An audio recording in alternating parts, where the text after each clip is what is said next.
আবারও কি একসঙ্গে দেখা যাবে ফুটবল ইতিহাসের অন্যতম ভয়ঙ্কর আক্রমণ ভাগ? মেসি সুয়ারেজের সঙ্গে নেইমারের পুনর্মিলনের সম্ভাবনা নিয়ে এখন নতুন করে শুরু হয়েছে আলোচনা। বার্সেলোনায় 2014 থেকে 2017 সাল পর্যন্ত একসঙ্গে খেলেছিলেন লিওনেল মেসি, লুইস সুয়ারেজ ও নেইমার। এমএসএন নামে পরিচিত এই ত্রয়ই সেই সময়ে ইউরোপের অন্যতম বিধ্বংসী আক্রমণ ভাগে পরিণত হয়েছিল।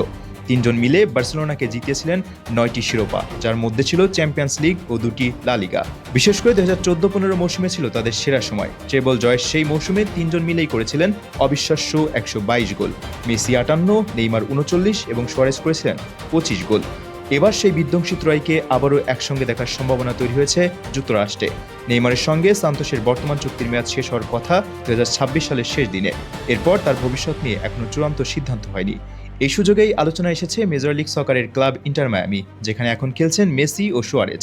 নেইমার সেখানে যোগ দিলে প্রায় এক দশক পর আবারও এক জার্সিতে দেখা যেতে পারে ফুটবলের সেই তিন মহাতারকাকে। তবে এখন পর্যন্ত নেইমার বা ইন্টার মায়ামির মধ্যে কোনো আনুষ্ঠানিক চুক্তি বা নিশ্চিত আলোচনা হয়নি, তাই এমএসএন ফিরছে এমনটা এখনই বলা যাচ্ছে না। তবুও যদি শেষ পর্যন্ত সেই পুনর্মিলন হয়, তাহলে সেটি শুধু ফুটবলের জন্য নয়, বিশ্বজুড়ে কোটি কোটি ভক্তের জন্য হবে নস্টালজিয়ার এক অসাধারণ মুহূর্ত।